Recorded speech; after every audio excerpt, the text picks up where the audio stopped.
तर आपण ही एक्सक्लुझिव्ह दृश्य पाहतोय साम टीव्हीच्या माध्यमातून। डोंबिवलीमध्ये श्रीकांत शिंदे यांचं शक्ती प्रदर्शन सुरू आहे।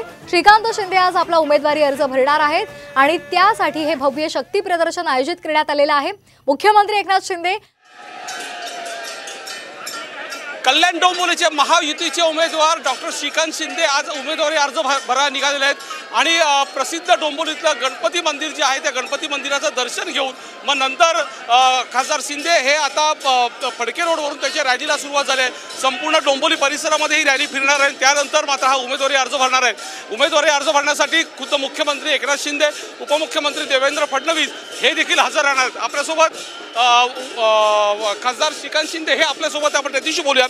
सर, काय म्हणाल, ज्या पद्धतीने विरोधक म्हणतायत की महायुती प्रचारामध्ये त्यांचा कुठेही विकासाचा मुद्दा दिसत नाही, परंतु तुम्ही मात्र तुमच्या प्रचारामध्ये विकासाचा तुम्ही या निवडणुकीमध्ये उतरलात। नक्कीच या कल्याण लोकसभेमध्ये गेले 10 वर्ष जे विकास कार्य केलंय त्यालाच पुढे घेऊन जाण्याचं काम जे आहे ते आम्ही सगळे लोक करतोय आणि लोकांचा उत्साह आपण पाहताय, कार्यकर्ता उत्साह पाहता नजर जात नाही तिथपर्यंत ही रॅली गेलेली आहे। सगळे नेते जे आहेत सगळ्याच पक्षाचे एकत्र आलेले आहेत, कार्यकर्ते एकत्र आलेले आहेत, काम करतायत आणि डेव्हलपमेंटवरच गेल्या 10 वर्षामध्ये देशामध्ये जी डेव्हलपमेंट झाली आणि राज्यामध्ये जी डेव्हलपमेंट झाली त्याच्या आधारावरती जे आहे हे आम्ही लोकांच्या पुढे जातोय, मतदान मागतोय आणि लोक जे आहेत ही 100% जे आहे महायुतीच्या मागे जे आहेत उभं राहतील।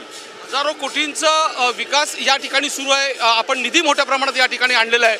अनेक प्रकल्प आपण इथे राबवलेत। येणाऱ्या काळामध्ये कोणते प्रामुख्याने प्रकल्प कल्याण डोंबिवलीकरांसाठी आपण या कल्याण डोंबिवलीमध्ये जे आहे हे गेल्या 10 वर्षामध्ये रेल्वेमध्ये 2-3 हजार कोटींची कामं असतील, रेल्वेमध्ये रोड्समध्ये जे आहे इन्फ्रास्ट्रक्चरमध्ये हजारो कोटींची कामं असतील।